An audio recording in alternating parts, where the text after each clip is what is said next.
Hello, this is mister Dababiya. और अपने subject पढ़ रहे थे एस्टीमेट एंड कोस्टिंग, जिसके अंदर अपने 3 यूनिट्स हो चुकी थी। पहला चैप्टर किया था अपनों ने इंट्रोडक्शन, सेकंड किया था अपनों ने स्पेसिफिकेशन, थर्ड था अपना कॉन्ट्रैक्ट, और आज चैप्टर नंबर 4 देखने जा रहे हैं अपने, जिसका नाम है टेंडर। देखिए, क्वेश्चंस इसमें से एक या दो बनते हैं आपके, लेकिन ये चैप्टर है जो आपका, ये आपके लिए इम्पोर्टेंट है, आपकी नॉलेज के लिए। आप एक सिविल इंजीनियर हो तो देखिए, टेंडर क्या चीज़ होती है उसके बारे में पहले मैं आपको बताता हूँ। जैसे ही नेट निकाला जाता है, जैसे कि नोटिस ऑफ टेंडर निकाला जाता है, तो जब किसी को टेंडर जब पास हो जाता है, जब किसी को टेंडर मिल जाता है, उसके बाद क्या होता है कि कॉन्ट्रैक्टर है जो एक रिटन डॉक्यूमेंट सबमिट करवाता है, किसी जो काम उसने करना है, जिस कंस्ट्रक्शन प्रोजेक्ट के लिए उसने नीट भरी थी। तो जो रिटन डॉक्यूमेंट सबमिट किया जाता है उसे ही बोला जाता है टेंडर। समझे आप बात मेरी? तो लिखिए इसके इंट्रोडक्शन के बारे में।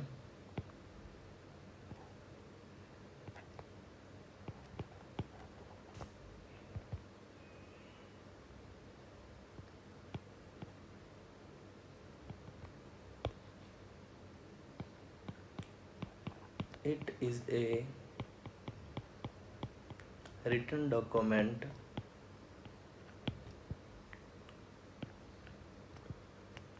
it is a written offer submitted by a contractor for notification given to execute the work under certain condition। तो ये होता है अपने पास टेंडर का इंट्रोडक्शन कि क्या चीज़ है टेंडर। अब देखते हैं टाइप्स ऑफ टेंडर।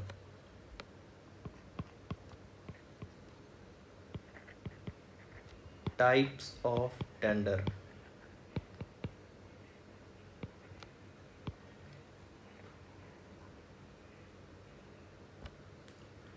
तो ये मोस्टली 3 प्रकार के टेंडर के टाइप्स होते हैं अपने पास। सबसे पहला आता है लोकली या लोकल टेंडर। Local tender. तो देखिए, जब कोई वर्क मान लीजिए लोकल एरिया में है, किसी सिटी के अंदर करवाना है अपने को, तो उस लोकल एरिया के कंट्रैक्टर हैं जो, उनको इनवाइट किया जाता है टेंडर के थ्रू। जहाँ उस लोकल एरिया के जो सराउंडिंग रीजन्स हैं, आसपास के एरिया हैं, उसके अंदर टेंडर को इनवाइट किया जाता है, तो उसे बोलते हैं लोकल टेंडर। मतलब कि लोकल के अंदर जो टेंडर इनवाइट किया जाएगा, लोकली लोकेशन के अंदर, उसे बोला जाएगा local tender.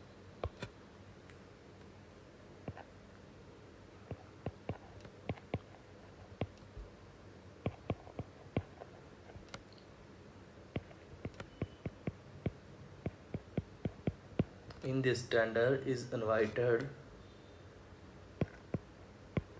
for any type of work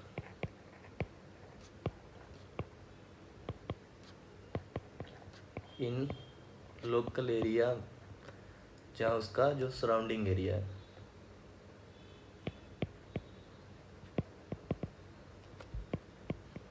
तो ये है अपने पास लोकल टेंडर। उसके बाद देखते हैं ओपन टेंडर।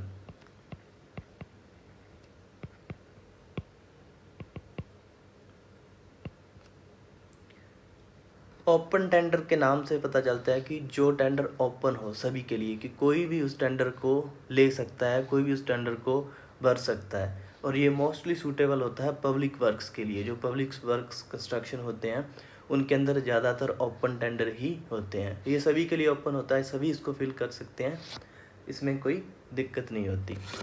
तो इसमें आप लिख सकते हो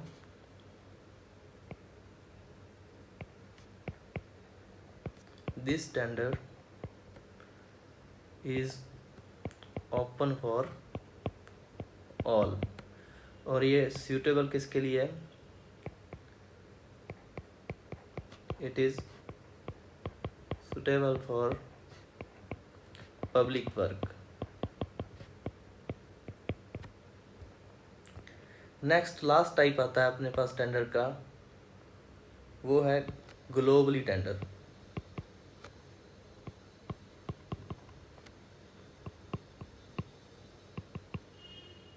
जब कोई कंस्ट्रक्शन, मान लीजिए कोई बिग प्रोजेक्ट है, कोई बड़ा प्रोजेक्ट बन रहा है अपने पास, मान लीजिए दो कंट्रीज़ के बीच एक कोई ब्रिज मान लीजिए इन द सी, समुंदर के अंदर। तो ऐसे प्रोजेक्ट जो बड़े प्रोजेक्ट होते हैं और अपने को अपनी कंट्री के साथ साथ दूसरे इंजीनियर्स भी चाहिए, तो अपने ग्लोबली टेंडर निकालते हैं कि कोई भी बंदा उसको ग्लोबली भी उसमें अप्लाई कर सकता है उस टेंडर के लिए, तो उसे बोला जाता है globally tender. For a big project,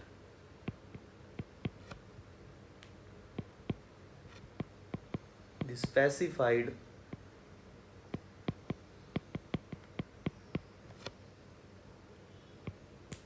work और डिजाइन आर रिक्वायर्ड। सही है कि अपने को कोई स्पेसिफाइड वर्क या डिजाइन की रिक्वायरमेंट होती है किसी बड़े प्रोजेक्ट के लिए। So we call the tender for globally. तो ये थे अपने पास टाइप्स ऑफ टेंडर। पहले अपने टेंडर का इंट्रोडक्शन देखा कि टेंडर क्या चीज़ होती है, फिर टाइप्स देखे जिसके अंदर लोकल है जो लोकल एरिया के लिए होता है, ओपन टेंडर जो पब्लिक वर्क के लिए सूटेबल होता है, कोई भी इसके लिए अप्लाई कर सकता है, और जब ग्लोबली डिजाइन की ज़रूरत होती है तो तब अपने निकालते हैं ग्लोबली टेंडर। देखिए इसके बाद देखते हैं अपने इसके अंदर important points.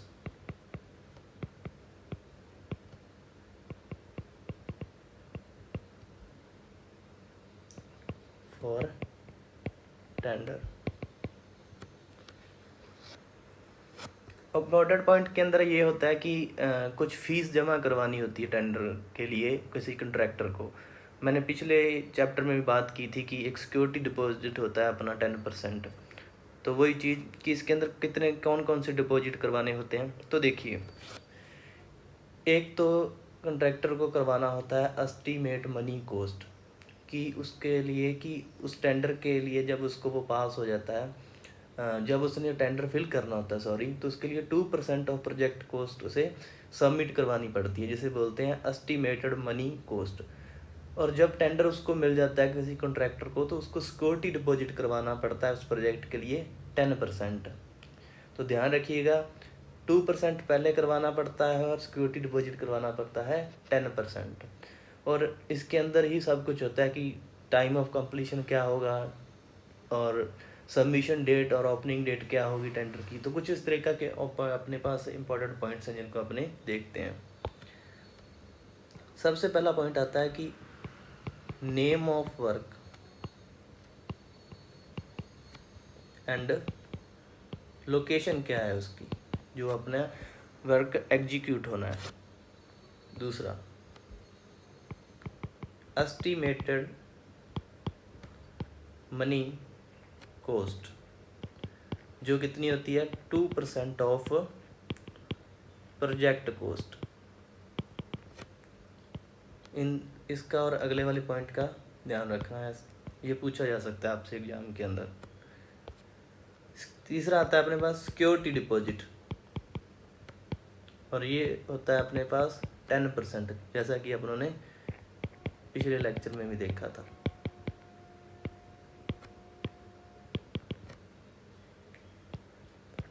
Time of completion, ये पहले दिन से पढ़ते आ रहे हैं अपने कि ये एस्टीमेट का पार्ट है। एंड लास्ट आता है टेंडर फॉर्म प्राइस, मतलब submission date and opening date क्या है टेंडर की।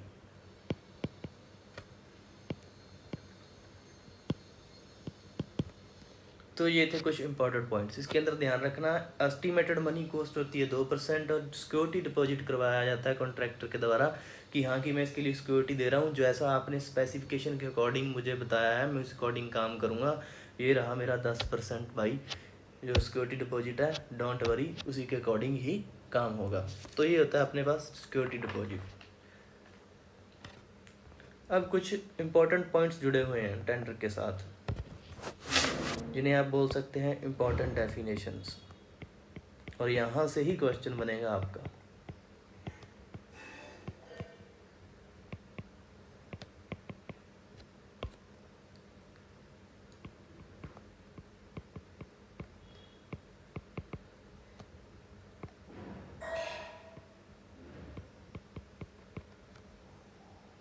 तो सबसे पहला आता है अर्नेस्ट मनी, जिसे बोला जाता है शॉर्ट फॉर्म के अंदर, जो पीछे देख के आए वो एस्टिमेटेड वाली वही 2%।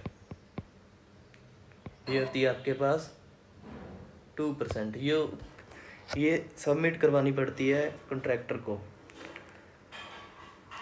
इसको आप बोल सकते हो गारंटी अमाउंट एक तरीका का, कि हाँ मैं जो टेंडर के अंदर चीज़ें फिल कर रहा हूँ, जो टेंडर में फिल कर रहा हूँ उसके अंदर जो जो चीज़ें मैंने लिखी हैं वो सब सही हैं, कि मैं ऐसे ही कोई चीज़ फेंक नहीं रहा कि मैंने ये काम किए कि मैंने वो काम किए हैं, मतलब कि जो कुछ भी वो लिख रहा है वो सब कुछ सच है, और उसको 2% डिपॉजिट करवाना पड़ता है साथ में।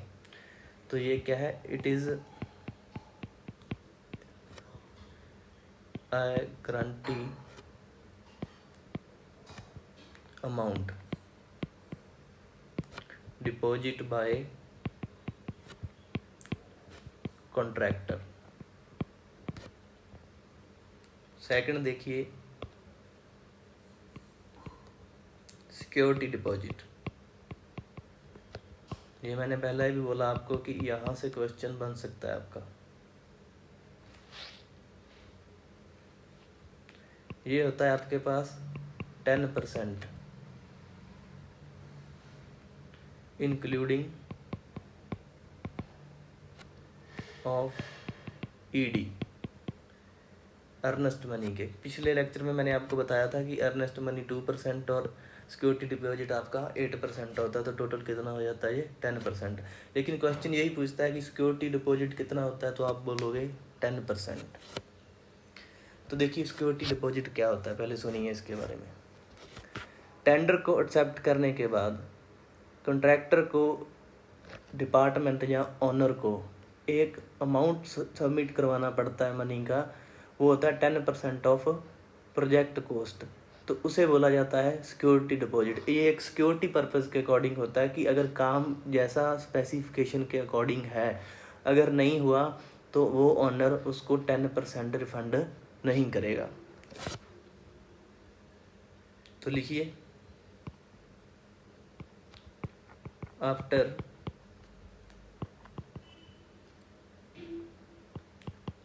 accepting of tender a certain amount deposit by contractor to department, जहाँ ऑनर बोल सकते हो आप। तो आई होप इसको आप समझे होंगे। नेक्स्ट देखते हैं इसी के अंदर टेंडर टाइम लिमिट। तो देखिए इसका क्या मतलब होता है। टेंडर टाइम लिमिट को आप बोल सकते हैं टेंडर की वैलिडिटी पीरियड कितना है, कि टेंडर का वैलिडिटी पीरियड क्या है। तो ये जनरली अपने पास होता है 30 to 90 डे, कि 30 से 90 दिन, 1 महीना या 3 महीने, इसके बीच बीच होता है अपने पास मोस्टली। नेक्स्ट देखिए number 4, extra items.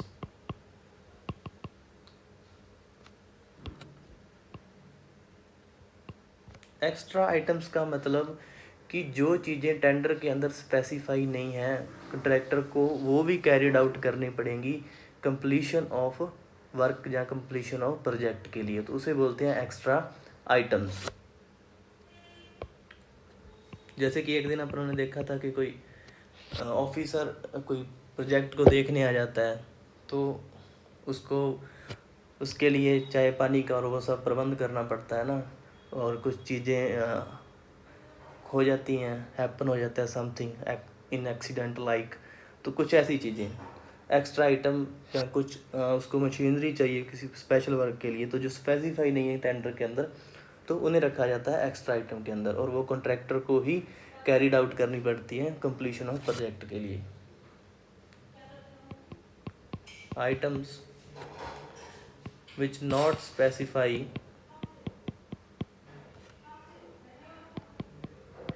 in the tender but they are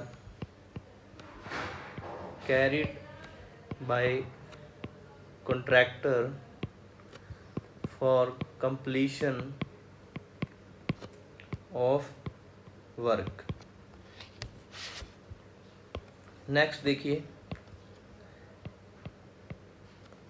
next page पे देखते हैं इसको, और इसे पहले ही लगा दीजिए आप important.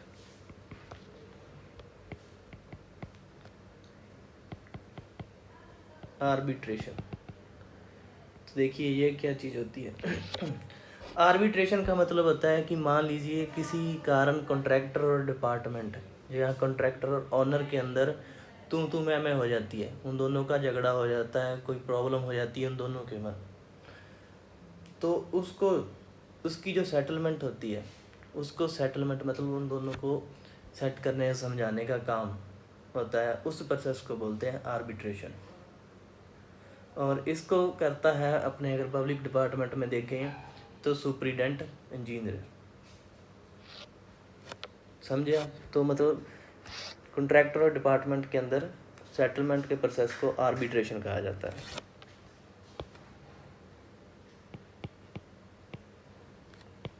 Process in which settlement of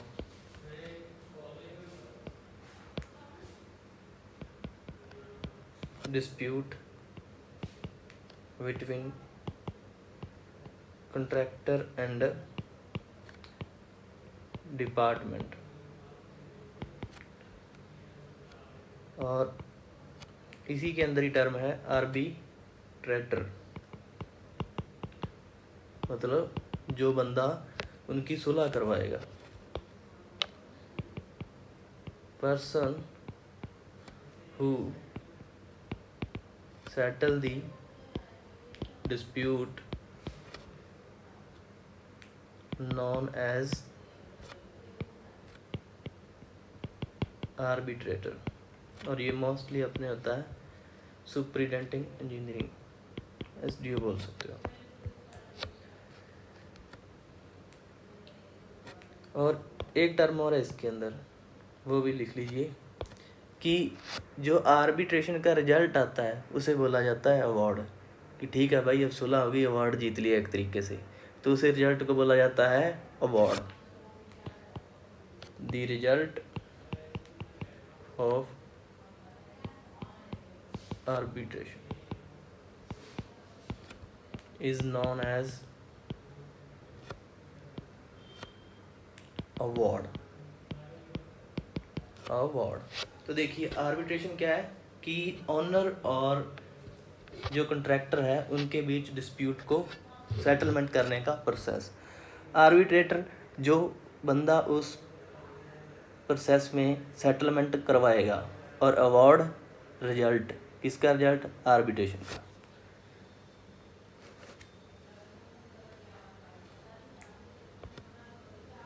next है अपने पास liquidity damage. Liquidity damage,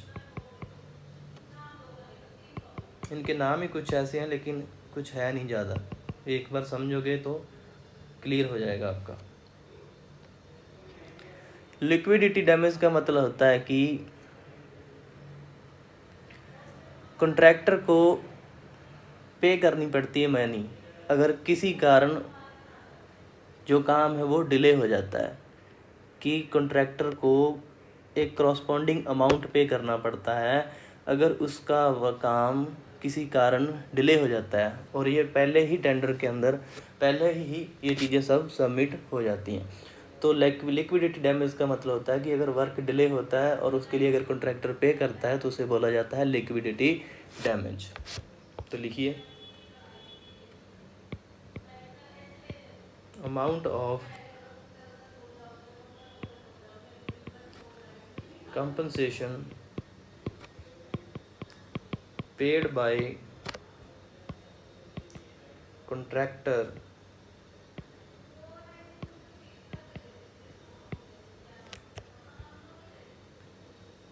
to department in case of delay work। Next देखते हैं नंबर 7,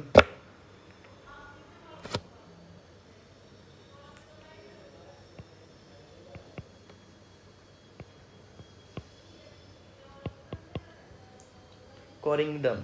इसका मतलब होता है एक्सटेंड ऑफ टेंडर नोटिस, कि जो टेंडर का नोटिस है अगर उसको एक्सटेंड किया जाता है तो उसे बोला जाता है कोरिंगडम।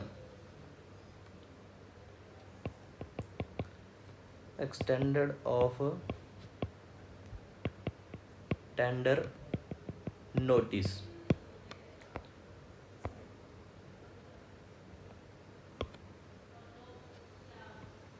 Number 8, work order. Work order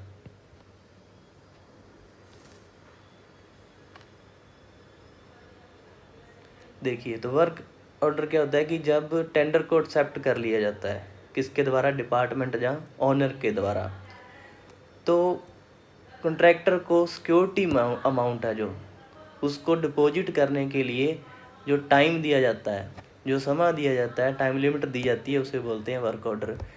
कि डिपार्टमेंट द्वारा कॉन्ट्रैक्टर को सिक्योरिटी अमाउंट जमा करवाने के लिए जो टाइम लिमिट दी जाती है उसे बोलते हैं वर्क ऑर्डर। तो लिखिए इसके बारे में, after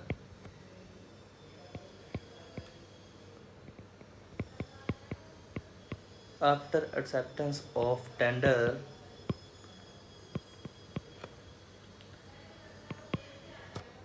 the work order is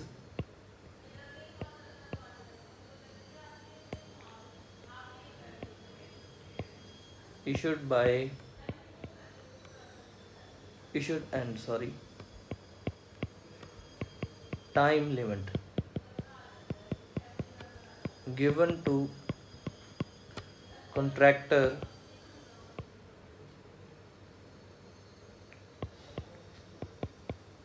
to pay the security amount। तो ये था अपने पास वर्क ऑर्डर। नेक्स्ट देखते हैं, 9th नंबर है अपना, एक्ट ऑफ गॉड।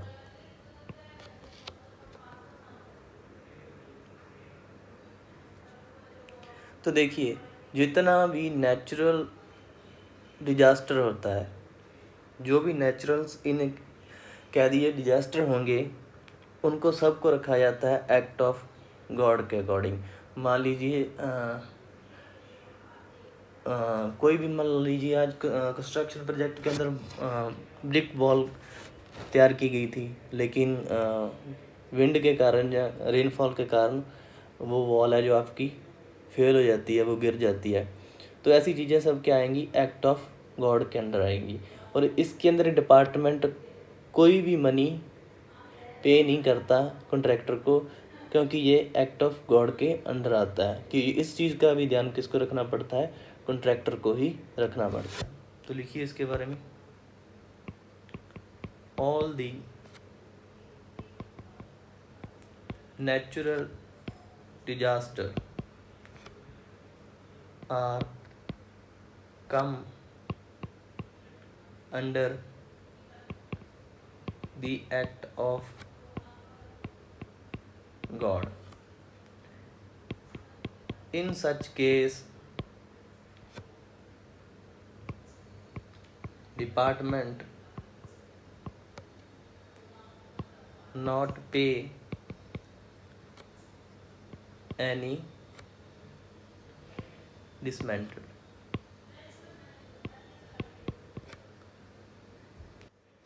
तो नंबर 10 देखिए, वो है अपने पास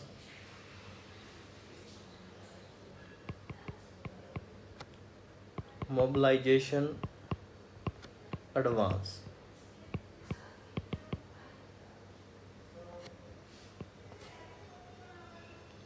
तो देखिए मोबिलाइजेशन एडवांस, एडवांस से ये पता चल रहा है कि कुछ अमाउंट है जो मनी का वो कॉन्ट्रैक्टर को पहले ही पे करना पड़ता है प्रोजेक्ट के लिए। मतलब कुछ जो कुछ वहाँ पे उसने इस्टेब्लिशमेंट करवानी है। मान लीजिए सोइल टेस्टिंग इसका अच्छा एग्जांपल है कि मान लीजिए सोइल टेस्टिंग के लिए जो अभी प्रोजेक्ट स्टार्ट नहीं हुआ लेकिन सोइल टेस्ट करवाएगा, सब करवाएगा, तो ये चीज़ आ जाएंगी मोबिलाइजेशन एडवांस के अंदर।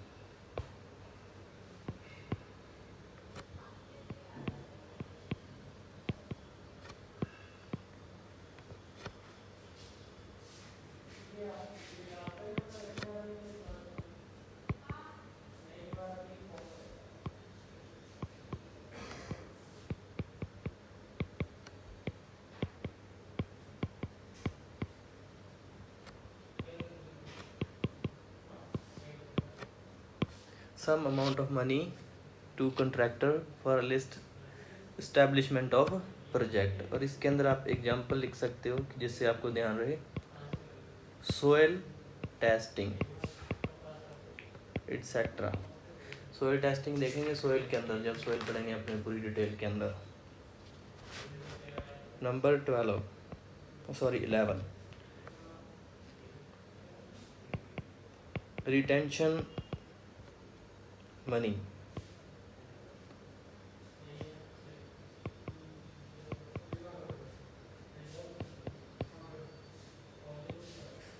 तो देखिए रिटेंशन मनी के बारे में। रिटेंशन मनी का मतलब होता है कि जब प्रोजेक्ट बन के पूरा कंप्लीट हो जाता है आपका, तो उसके बाद जो डिपार्टमेंट है वो कुछ मनी कॉन्ट्रैक्टर की होल्ड करके रखता है।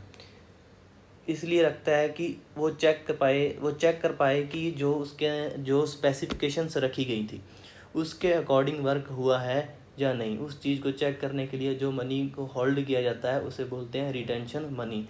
और ये मेंटेनेंस मनी के टाइम रिटर्न कर दी जाती है, उसके बाद इसको रिटर्न कर दिया जाता है कॉन्ट्रैक्टर को। तो मतलब प्रोजेक्ट की स्पेसिफिकेशन को चेक करने के लिए, उसकी ड्यूरेबिलिटी को चेक करने के लिए जो मनी रोकी जाती है कॉन्ट्रैक्टर की, उसको बोला जाता है रिटेंशन मनी। तो लिखिए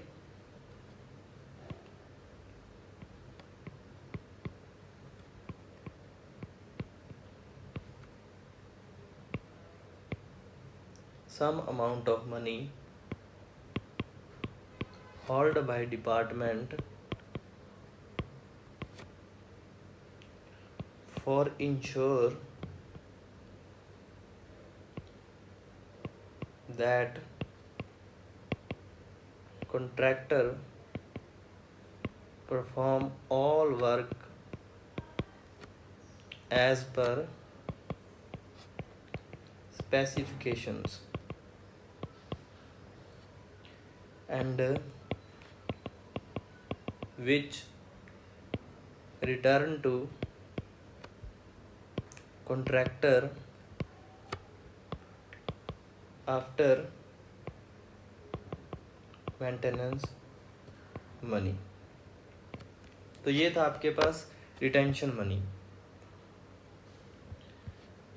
तो अपनों ने आप पूरी जो अपनी डेफिनेशंस थी उसको देख लिया है। इसके बाद कुछ चीज़ें मैं आपको बताता हूँ उनके बारे में, वहाँ से भी क्वेश्चन बनने के काफ़ी चांसेस होते हैं। तो सबसे पहले देखते हैं वेरियस अकाउंट फॉर्म।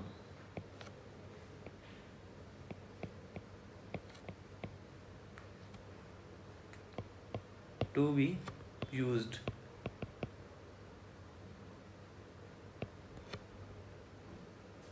सबसे पहले मोस्ट इम्पॉर्टेंट है आपके पास मेजरमेंट बुक।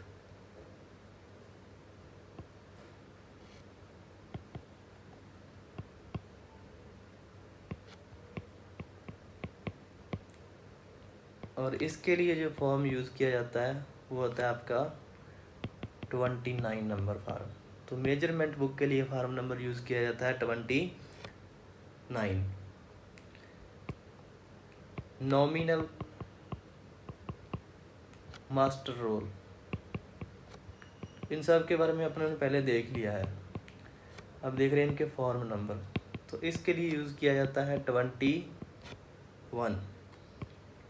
कैश बुक के लिए। ये भी इम्पोर्टेंट है, इसका भी ध्यान रखना। कैश बुक इसके लिए यूज़ किया जाता है 7। और आपका इसके बाद लिख लीजिए फर्स्ट एंड फाइनल बिल का। फर्स्ट एंड फाइनल बिल इसके लिए यूज़ किया जाता है आपके पास 24। चलो 25 लिख लीजिए। इसके बाद है रनिंग अकाउंट, याद करना ही होगा आपको। रनिंग अकाउंट बिल इसके लिए यूज़ किया जाता है 25। और इसके बाद बचा फाइनल बिल। अगर फर्स्ट एंड फाइनल इकट्ठे आए तो 24, अगर अकेले फाइनल बिल की बात करेगा तो फॉर्म नंबर यूज़ होगा आपका 26। तो ये थे कुछ फार्म और अकाउंट्स जो यूज़ किए जाते हैं आपके टेंडर वर्क के अंदर। इसके बाद देखते हैं अपने इसमें कुछ चीज़ें बची हैं। शेड्यूल के बारे में देखते हैं कि वर्क शेड्यूल कैसे होता है।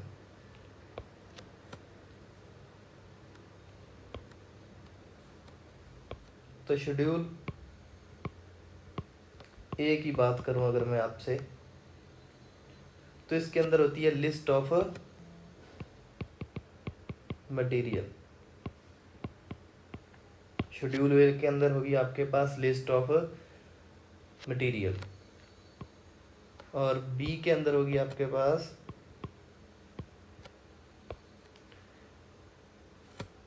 Bill of quantity.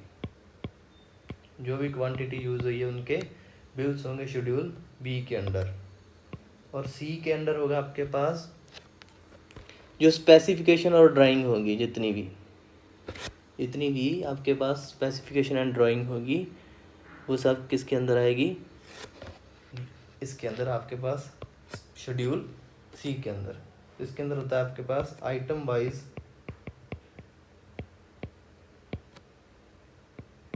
Specification and drawing. तो ये था आपका शेड्यूल। ये छोटे छोटे टॉपिक्स हैं जो मैं आपको कवर करवा रहा हूँ। अब देखते हैं type of bill. Type of bill कि जो आपके बिल हैं वो कितने प्रकार के हैं। वैसे तो मैं आपको लिखवा चुका हूँ जब फॉर्म नंबर लिखाए हैं कि first and final bill, running account bill और फाइनल बिल। तो ये 3 टाइप के आपके पास बिल होते हैं। तो पहले देखते हैं अपने फर्स्ट एंड फाइनल बिल। आपको सिर्फ इतना याद रखना है कि फर्स्ट एंड फाइनल बिल है जो वो यूज़ किया जाता है स्मॉल वर्क्स के अंदर, जिसका फार्म नंबर था आपके पास 24। सेकंड देखिए रनिंग अकाउंट बिल। ये यूज़ किया जाता है आपका लार्ज वर्क के लिए। किसके लिए यूज़ किया जाता है? कोई भी बड़ा प्रोजेक्ट है उसके लिए। और इसके लिए आपके पास जो आपका फॉर्म नंबर था वो था 26। नंबर 3 देखिए, फाइनल बिल, सॉरी रनिंग के लिए था आपके पास 25। और आप आ गया आपके पास फाइनल बिल। तो फाइनल बिल के अंदर क्या होगा, जितनी भी एडिशन होगी, ऑल एडिशन, जितनी भी एडिशन होगी रनिंग अकाउंट की, वो किसके अंदर आएंगी?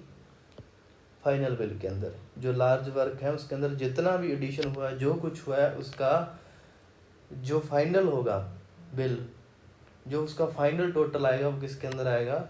फाइनल बिल के अंदर। All addition of running account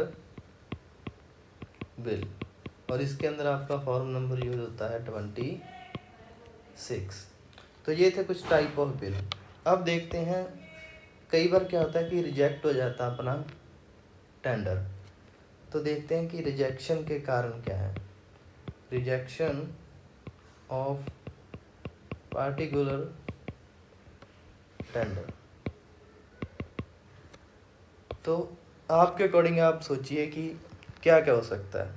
एक अपन ने बात की थी EMD कि जो आपकी EMD है, जो अर्नेस्ट मनी है, वो क्या डिपॉजिट नहीं हो पाई। तो जब आपने टेंडर फिल किया लेकिन उसके इन्वॉल्व के अंदर जो आपने अर्नेस्ट मनी ही नहीं डाली, तो उसके कारण आपका क्या है, टेंडर फॉर्म है जो वो रिजेक्ट हो जाएगा। तो फर्स्ट रीजन क्या आता है, EMD is not deposit. Second देखिए, अगर कंट्रैक्टर को एक्सपीरियंस नहीं है, जहाँ वो बुला अपने ब्लैक लिस्टेड है, पहले से ही फरारी चल रहा है काम उसका, तो भी क्या है, उसका फॉर्म रिजेक्ट कर दिया जाता है।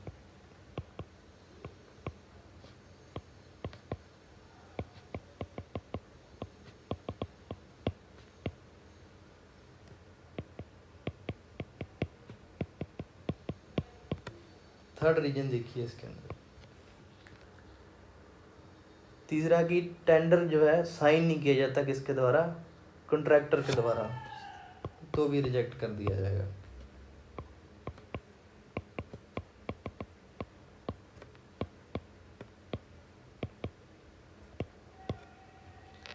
अब इस चैप्टर का बचा है अपने पास लास्ट टॉपिक, जो आपके लिए एक्सपीरियंस के लिए आपको इम्पोर्टेंट है। प्रोसीजर और टू सबमिट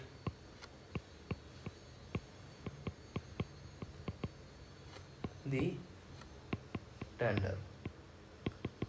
तो देखिए, टेंडर को सबमिट किया जाता है 4 इन्वॉल्व के अंदर, मतलब 4 लिफाफों के अंदर अलग अलग,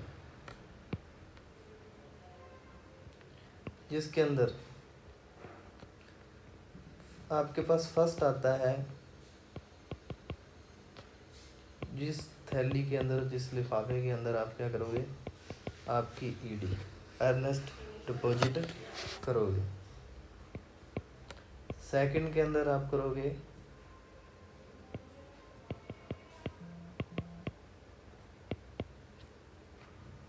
जो कॉन्ट्रैक्टर का सर्टिफिकेट है,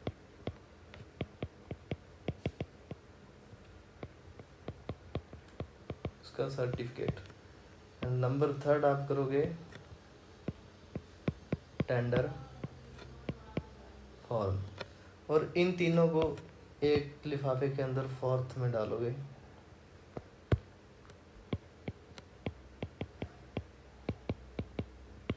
फोर्थ, तो ये होता है आपके पास प्रोसीजर किसी टेंडर को सबमिट करने का। तो ये आज अपन ने देखा अपनी यूनिट, अपना चैप्टर टेंडर। इसके अंदर टाइप्स ऑफ टेंडर देखे और कुछ डेफिनेशंस देखी, इनको ध्यान रखना, ये डेफिनेशन से ही क्वेश्चन बनेगा आपका, तो इसको प्लीज़ ध्यान रखिएगा। इसको एक बार पढ़ लीजिएगा, आपको क्लियर हो जाएगा, डोंट वरी, कोई इसमें इतना हार्ड नहीं है। तो थैंक यू सो मच, बने रहिए, मिलते हैं अपने नेक्स्ट चैप्टर के अंदर। तब तक के लिए bye, good luck for your future, take care.